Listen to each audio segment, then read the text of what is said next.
Okay. Welcome, everybody. Welcome to the panel, the expert panel discussion on reducing business communication expenses in response to tough economic times. I'm Fran Blackburn, Vice President of Consultant Marketing for Vertical Communications, and I'll be your host today. A couple of housekeeping notes. This meeting is being recorded. It will be posted on our website and also distributed.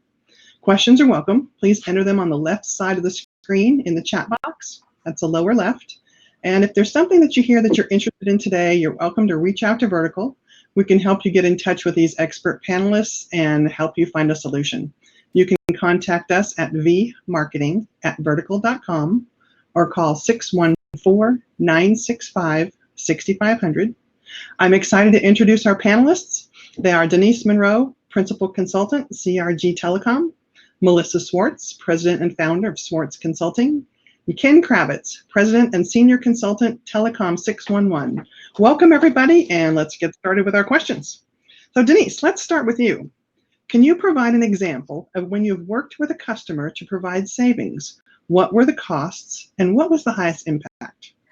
Well, thank you for having me, by the way, to start out. Thank you so much. I'm actually working currently with a nonprofit skilled nursing facility where they have assisted living, they have some nursing care and so forth. And COVID-19 has just created a huge problem for them in that they had to lock down. They don't have access for people to visit residents and so forth. And so what happened was they had this huge budget shortfall. They couldn't take new patients even because of the circumstances. So they had this huge budget shortfall across all areas of the organization. They weren't taking new business. They weren't able to do anything that would create new revenue. So what we did was we worked with them to identify what they had, what they were using, what they were spending, because it's not something that was monitored on a regular basis. And by creating inventories, reviewing their contracts and their invoices, we were able to reduce their expenses for IT by 30%. Wow. Fantastic. Melissa, Ken, do you have anything to add to that? I would say that there's so many times where nobody really has a handle on the expenses. And so just getting it all in one place and analyzing it is huge. I mean, there may be contracts that have expired or gone to higher rates and nobody even was tracking. I've seen that a lot where people are paying outrageous amounts because they didn't realize the contract had expired. So just contract management, which you'd think would be 101, but often isn't done, is huge. When you first started out, it reminded me of my daughter. Don't know why. I'll piggyback on what Melissa said. First of all, thank you everyone for joining. And you're right. If you have a better understanding of where you're starting, it's much more effective in reaching your end goal. We've done numerous projects over the years, some resulting in literally tens of millions of dollars of savings. But one in specific, a couple of years ago, a large waste management organization with about 8 locations. They were spending about $400,000 a year on network. We did an RFP process, drove it down to $150,000. So they were very pleased with their $250,000 a year in savings. And we were able to get the new provider to provide lots of flexibility if they closed locations.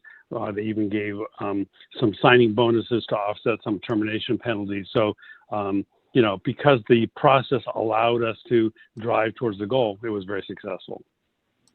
Yeah, and I would agree that you can get a lot of savings a lot of times by changing providers, and a lot of clients just don't want to go to the effort to do it.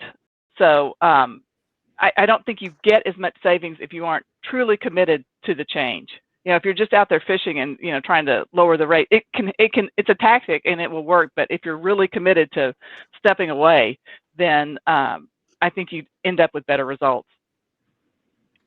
Interesting. Well, thank you. I appreciate that. Melissa, let's go to the next one. What major new trends have you seen recently? How are they impacting how people are paying for communications, and what should people be aware of? Well, I think the big new trends that aren't recent really are SIP trunking and cloud. And there are definite savings to be had with SIP trunking if people aren't doing it. And again, it's situational dependent. But I have a hospital client that's moving to SIP trunks, and they were taking their time and just it was a slow process. But they have thousands, literally thousands of DID numbers, and on their SIP trunk contract, the DID numbers are no charge, and on their PRIs, they are charged for those. And just that cost item is making it a huge savings to get everybody. They're starting to pick up the pace on moving to SIP because they're going to save so much money on just not paying for DID numbers. So they have numbers for a bunch of clinics and a bunch of locations, and so that's kind of an odd way to save money, but it certainly is saving them a lot. The other thing that I'm seeing is that traffic patterns are changing. So with all of the conference tools, online conferencing tools, a lot of traffic has moved to the data network and off of actual PSTN type calling. So traffic patterns are changing as the traffic moves. And so you may have too much PSTN resources. So it's worth looking at your traffic and saying, wow, how much unused services do I have? And, back down on those if it makes sense. So I would say that's something to look at that most people don't normally think about. Sounds great. Denise, Ken, anything else? Well, I would say from a bill payment standpoint, auto billing is a big trend. And vendors love it because they want to get their pay. But if you are doing that as a customer, beware, because a lot of times your contracts may say, if you know what your contract says, that's important. But but oftentimes a contract may say something to the effect of, if you pay your bill, you are agreeing that these charges are accurate. Yeah. So what's happening is you are pretty much agreeing that any overbilling or any changes in rates and so forth are agreeable to you. So it alters the entire contract and what you're paying for. So in my opinion, doing auto billing just doesn't make a whole lot of sense if you're not monitoring it on a regular basis.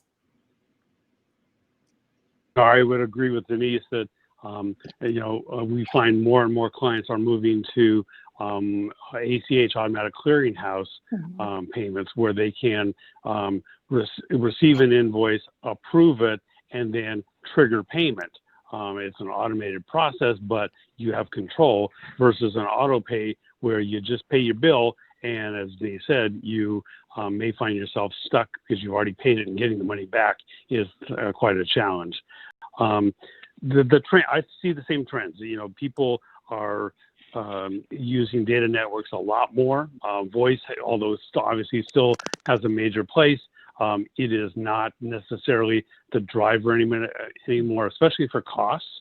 And so I think there's a lot of things that companies need to look at, and it's something that unfortunately the IT technicians who typically are tasked with this don't have the skills to do. Gotcha. Great insight. I appreciate that. Ken, let's continue with you. Do you have a general methodology or rule of thumb about how to start looking at reducing communications costs? Obviously, the first step is to engage an expert, but where can they start? It's been mentioned already, but establish a baseline. If you don't know what you have and you don't know what you're spending, then you're basically throwing stuff against the wall to see what's going to come out. We found situations where partway through a project, all of a sudden new things pop up. They've by the way, we also have this that would have affected the entire strategy. And so establish a baseline. If you don't have that, you're basically squandering the success of the project. Denise, Melissa, anything else? Go ahead, Melissa. Well, I definitely think if you're looking for savings, just and kind of to add up to what Ken's saying, understanding not only what your baseline is, but what you're spending money on at more of a detail level. So not only knowing this is my spend, but this is the technology I'm spending it on, and these are actually the cost items. There's so many cost items that may or may not even be needed anymore. So typically, when I'm starting a project like this, definitely do the baselining. I look for unused services or stuff that nobody even knows what it is.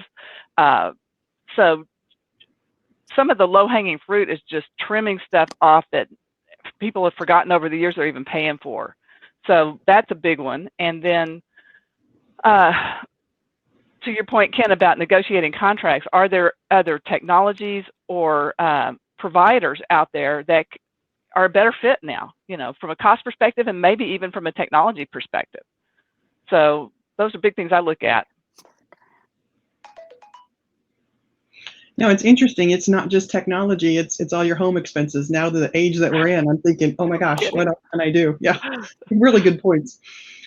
Denise, let's start with you on this one. Okay. What recommendations do you have on how to cut unneeded items from your communications bill?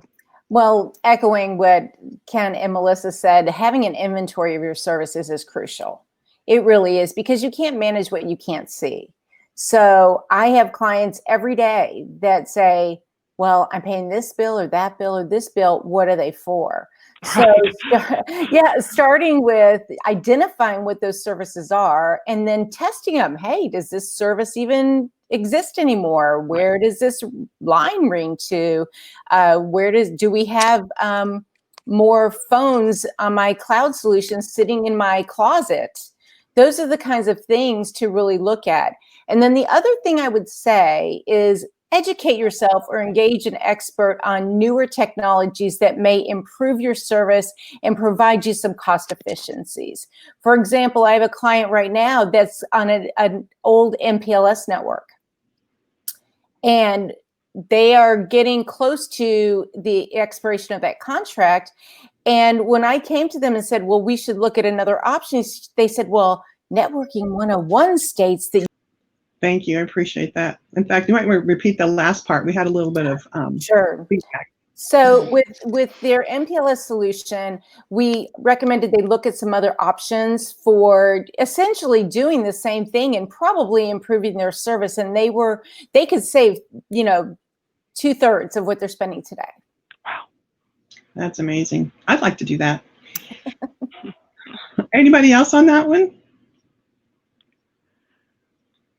Okay. No, I think it reflects, as we've been trying to drive home, that you understand what you have, understand where you want to go, and that may involve some discussions, because clients don't know where they're headed. Most of them are in survival mode of trying to get the stuff off their desk today, because tomorrow will get filled up again. So I think an understanding of not only your baseline but your strategic direction, and then that's going to be influenced by things like, termination penalties. If you're under contract for a while, it doesn't mean that you can't make changes. It just means that you might have to do it in phases to minimize the obligation you're going to have when you actually terminate some contracts. And we have a lot of experts on the line here, so great places and great resources to help them get that off their desk. I think it's a great idea. All right, how about Melissa? What are best practices when comparing leading vendors for the best offer? Well, kind of back to what we've been, the recurring theme is know what you're trying to do and know your requirements. And it's really easy to assume that everything's going to be the same from platform to platform to platform. And if you do a checklist on features, a lot of times people check the boxes. Everybody checks the boxes for all the common things, and yet they implement those capabilities differently. So number one is know your requirements and know what's important to you. And then number two is take the time to dig in and do either a proof of concept or a very detailed, in-depth demonstration, so that you understand the how. So it's not only that they have it, but more importantly, how does it operate, and does that work well in your organization? Because each organization has a culture and a personality, and some execution, some way of executing. I mean, maybe if your users are more technical, then a more complex tool is a great fit. But if you have users that just aren't very technical, then maybe you're looking for a really easy to use user interface. So knowing your requirements is first, and just being able to make sure that the offerings meet the requirements. And then second, really dive in on the how. How do they meet them? Great. I find that as consultants, many times one of our roles is we're the matchmaker. Yes. We try and see, does a client culture fit in with the corporate culture? You know, there may be someone who they like to move rapidly. They're relatively decisive, you know, for better or worse. And we may, and I'm not picking on Verizon in this case, but I am, because they're all the same. That, you know, they may find that a very process-driven and bureaucratic provider may not be a good fit. Things take forever, you know, and they can't deal with that. So you need to match the corporate culture of both the client and the provider to make sure that they're sort of going to have successful dates. It's a great point. Great. Mm-hmm. Really great. Yes. Well, we have a question from the audience. How do they show a cost savings for the reduction of labor costs or internal IT labor savings when moving from a premise solution to a cloud solution? How do they show a cost savings for the reduction of labor costs or internal IT labor savings when moving from a premise solution to a cloud solution? So I had a client, and we were looking actually at a SAN solution and not necessarily unified communications. And they had very granular timesheets. And they could actually tell on their storage stuff when their staff was working on end user issues or if they were working on core equipment issues. And so they actually knew how much time their staff was spending on the server upgrades and patching and all the stuff that goes away when you move to the cloud. So for them, it was easy to put a dollar amount to it because they knew. The surprising thing about that whole thing, and again, this is storage, not UC, was that 95% of their time was spent with user issues and only 5% was spent on core. So I've never seen anybody else that had timesheets that were that granular that could separate it out. But that's really the question. How much is end user time that you're still going to do unless your cloud provider becomes your help desk, which is pretty unusual.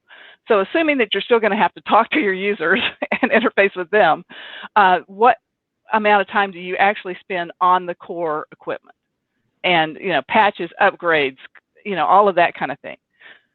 So, you know, you almost have to just look at your time and do a best estimate on the percentage split. Is it 80-20, 50-50? What is that? And then from there, do the math. Look at your loaded labor rate and figure out how much of that time would be no longer spent that way. I don't think you can say, we don't need those people anymore, but you could use them another way.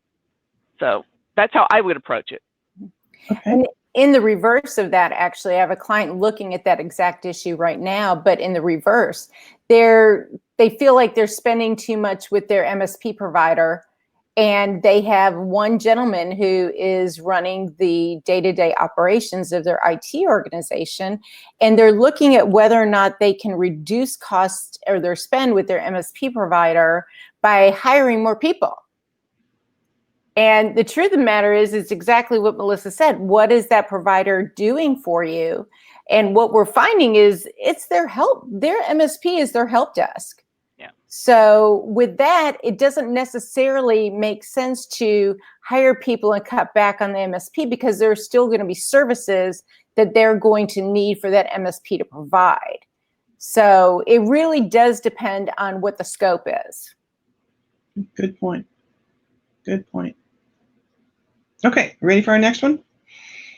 Ken, we'll start with you. Do you have tips on how to consolidate vendors for better pricing and service? Well, again, every case is unique, so it's sort of hard to have a general rule. I mean, we've seen situations where You know, as you pull the inventories and baseline of costs together, you see, I looked at a large financial organization, they had 21 different providers. So obviously they're a candidate for consolidation.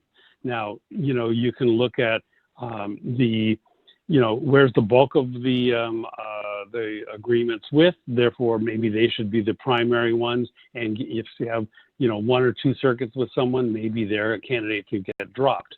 At the same time, you have to look at contracts, terminations, things like that, because, you know, again, you know, may be out of contract with someone and just starting a contract with someone else. Therefore, your penalties would be large if you you know, eliminated them right away. Yeah, I think the best practice is, you know, really understand what you've got. You know, we've said this numerous times, but it really comes down to understanding the environment you're working in. Great, thank you. I would add to that you may not find that you can consolidate all of your vendors, both because there may be vendors that don't have operations in a certain region where you have offices, and there may not be a fiber network that's accessible. There may not be multiple fiber vendors available for even competitive bidding. There may be old switches in the central office that still are there and they're still providing service. And I mean, we live in this wonderful technology-driven industry, but there still are those, they may not only be one-off locations.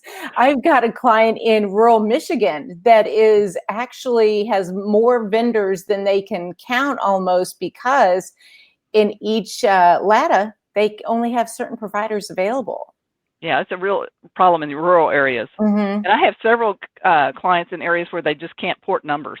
Yes. It's literally not portable. It's ridiculous, but yes. It's the way that their environment is. Mm-hmm. On the other hand, I would say that sometimes when you consolidate, you end up with some finger pointing because the underlying carrier really didn't change. So carrier A basically just contracted with carrier B. So when you have a problem with carrier B, you call carrier A, and then they call carrier B, and there's this whole finger pointing thing. And sometimes it doesn't even save you any time or effort. Not 100% the case, but I've seen it to where it's just, actually, I would agree with you, because I have a client who's the property owner of a large business campus.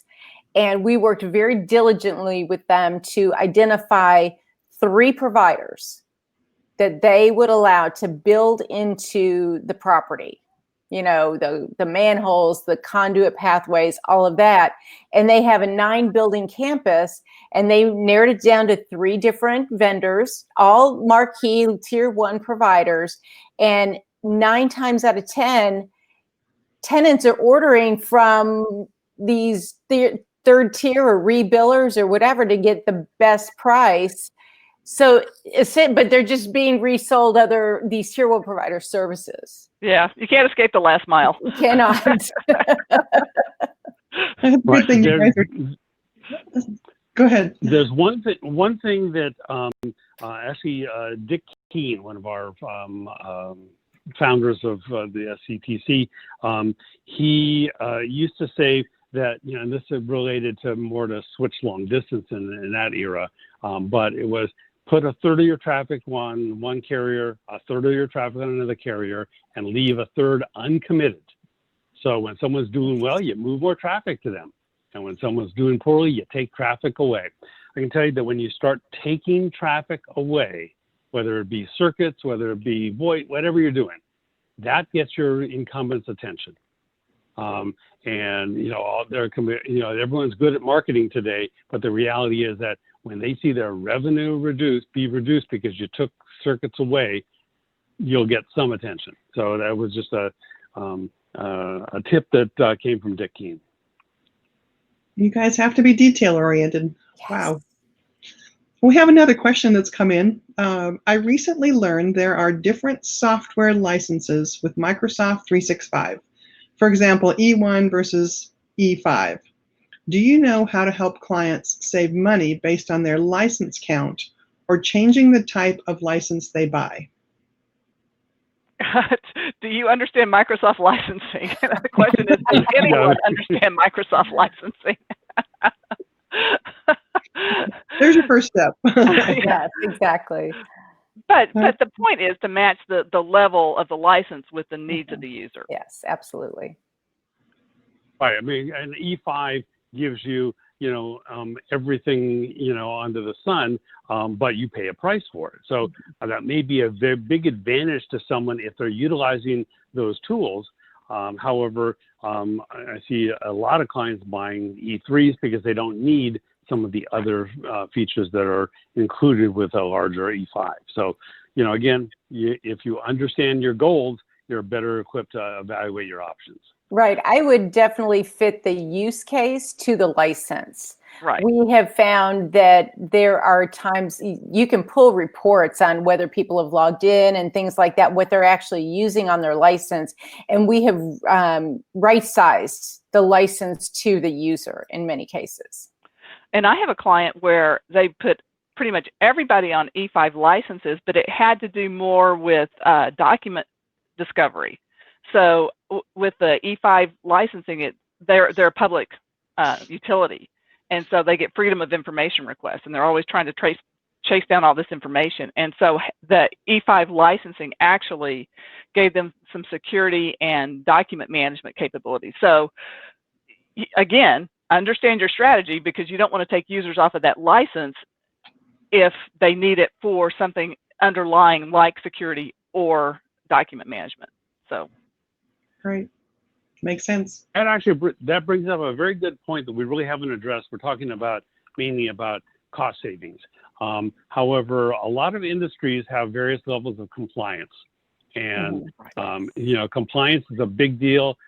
Liability for non-compliance can be literally tens of millions of dollars. So, even though IT or finance may be driven by where do we cut our costs, senior management is going to be driven by how do we stay compliant so we don't get in trouble with the regulatory bodies or whatever, and worst of possible cases, we get sued. So compliance is something to consider in this factor. Again, it's not a cost factor. You may pay more, but that's insurance to protect you against your liability. Gotcha. Okay. All right, Denise, how about the next question? Here we go. Where do you start when navigating contracts to get discounted pricing? I have to say the place to start is knowing what you're paying for. Know your services, know your contracts, know your vendors. You just put your arms around it. It could be as simple as starting with an accounts payable report that is coded for IT or telecom or whatever you're looking at, and then start from there. Having an inventory, as all of us have mentioned, is huge and crucial to this process. Knowing your usage requirements or your usage history, what your common usage is, knowing your future needs, all those things really do have an impact. Another thing that I think really has an impact is benchmarking. Knowing what's going on in the industry for the services that you're looking to buy. What's a common, what's the cost of a gigabit circuit in a metropolitan area? What's the going rate? Those things are crucial to negotiating, because then you can look at you can kind of put educated eyes on the proposals you receive back. And that's where you can really utilize a consultant, because we see this kind of stuff every day. We know what customers are buying and we know what they're paying for. And then we also can offer you ideas about how to ask for discounts. I recently was involved in a telecom expense management conference where I know what you're paying on the taxes, fees, and surcharges. That was what my topic was, because you may think you have a huge discount on your services based on your contract, but the taxes, fees, and surcharges that you are going to pay, regardless of your circumstances, could negate some of those discounts, and you don't even see that. Yeah, they hand you a discount in one hand and then charge it back on the other. Exactly. I mean, I have clients, and this is, I mean, I'm sure all of them are notorious for it, but AT&T will often, and I'm only saying them because I have recent experience. I'm sure it all happens everywhere. They will give you a contract that says you have an 88% discount. Okay, you might have an 88% discount, but everybody gets an 88% discount. Right, and then they raise the underlying rate, and then your cost still goes up. Exactly, and then you're paying up to 35% in taxes, fees, and surcharges. So that dollar amount they gave you is marked up by 30%. So your net is, you know, not as sexy and exciting as it seems. Well, and the I've other done that thing on a lot of things. well, and the other thing is just knowing sometimes there's cycles or times where discounts are more available. Like if you know that, you know, traditionally a particular provider might have an end of fiscal year at, I don't know, August 15th, which nobody does. But, you know, if you know that that's a cycle, then if they're trying to meet their numbers at the end of the year, there may be that's a better time to negotiate. So just knowing some of that type of stuff, that background information on the vendors and how they operate can be really, really helpful. And again, that's a good reason to get a consultant. There you go. Right. And we find that, you know, a lot of people, when they're talking about negotiating best pricing, you know, and we've seen several clients, their procurement or sourcing groups will say, well, once we select the vendor, then we'll negotiate with them. And we take the different tact. Negotiation starts with the first hello. You are constantly 100% of the time negotiating. It might be little things. It might be positioning to where the client is sensitive to additional costs, things like that. So the vendor has a better understanding. And by the time you get to your finalist, or, you know, you may have a couple finalists, you've pretty much honed into where you want to go, and then you can leverage that final step.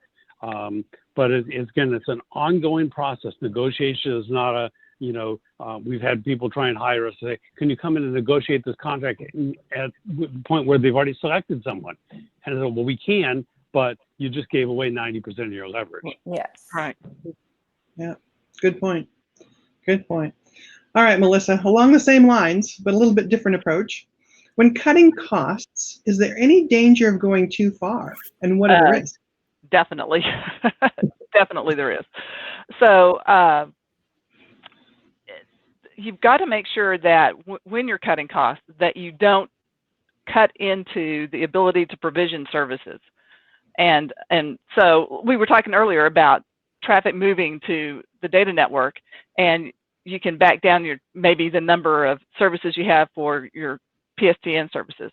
But if you cut them too much, you're going to block calls. So you definitely can back down too much and impact your ability to serve customers. So you've got to have that buffer in there for peaks and for unexpected things. I mean, nobody can afford to take 100% of the calls 100% of the time, because that would be ridiculously expensive. But you got to figure out, what are you willing to live with in terms of busy signals or that type of thing? You know, is it, we want to block 1% of our calls? We're okay with 5% of the calls being blocked.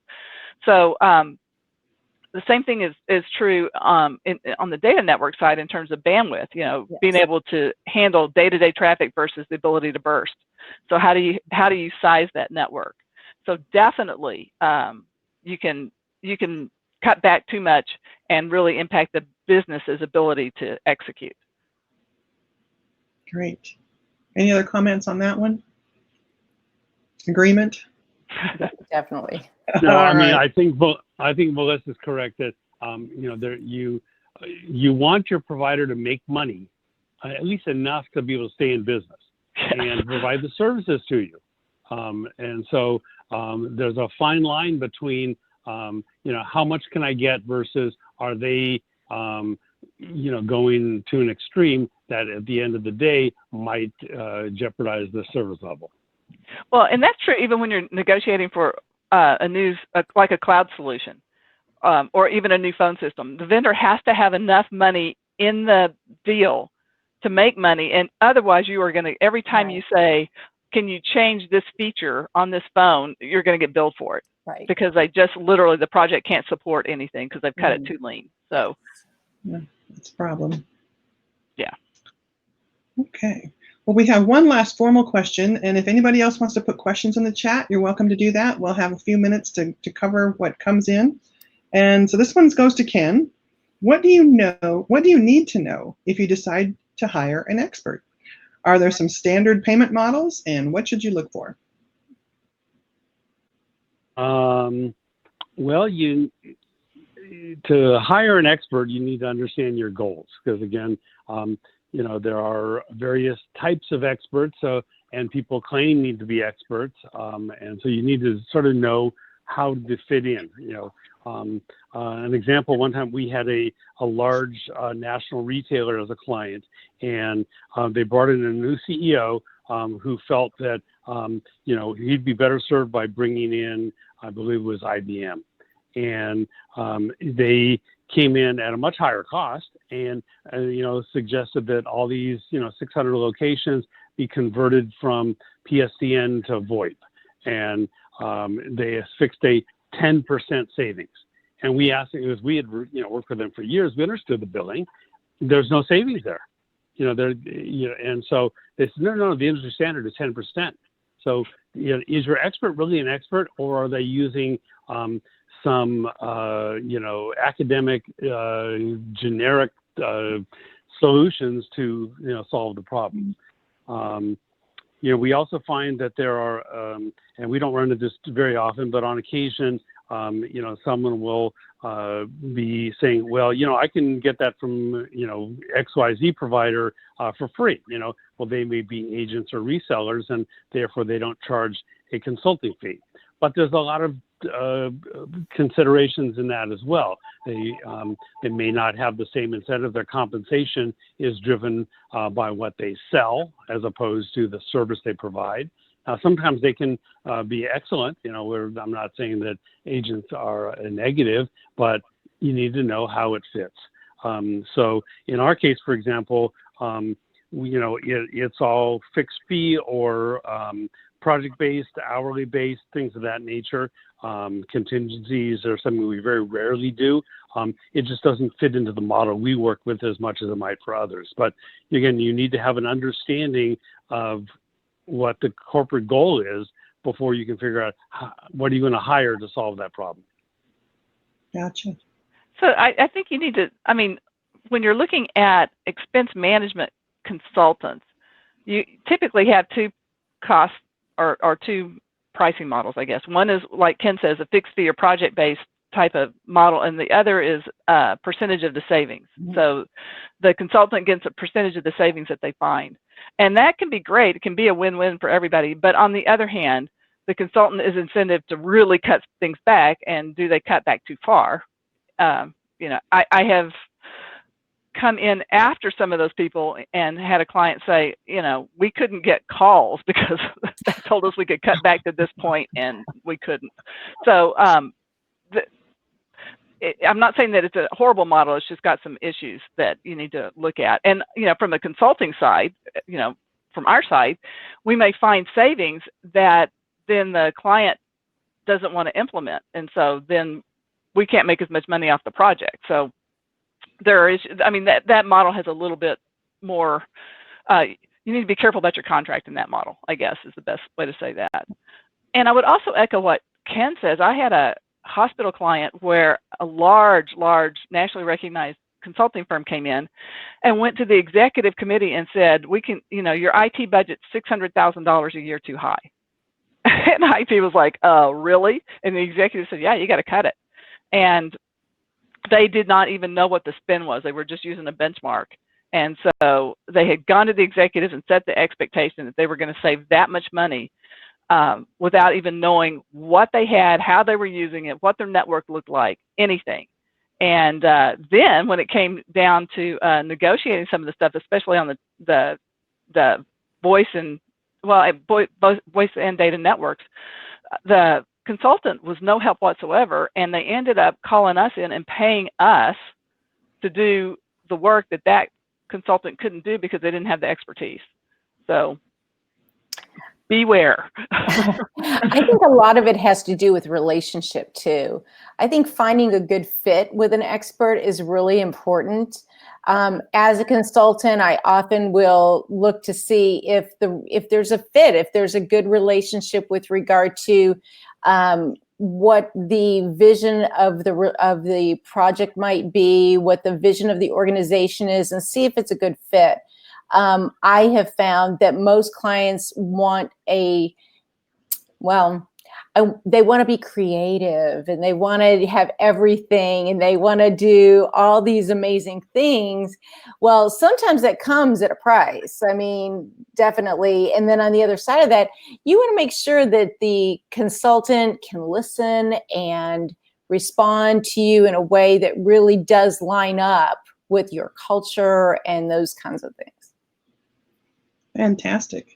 Yeah, you provide a lot of insight into various areas where you can apply them to remodeling a room, to your financial situation. Yeah, technology is a big piece of that. Yes. But that's awesome. Well, thank you so much to our panelists and sharing your insight and expertise. And it's just been very entertaining and insightful. I appreciate that. Just great information. To our attendees, if there's something that was mentioned on the call that you're interested in, reach out to Vertical. We can help get you in touch with the expert panelists and help you find a solution. So you can see the personalities and people that you can work with. It's fantastic. You can contact us at vmarketing@vertical.com or call 614-965-6400. As a reminder, this discussion was recorded. You'll receive a link to the recording in your inbox for you to reference and share in the future. And any other final closing comments from our panelists? Thank you for having us. Yes, thank you so much. And in this environment, information is power. Very true. Exactly. Thank you for the opportunity. Oh, thank you. We appreciate it. Everybody stay safe. We look forward to hearing from you, and I'll see you guys soon. Thanks so much. Have a great day. Thanks, Fran. Bye.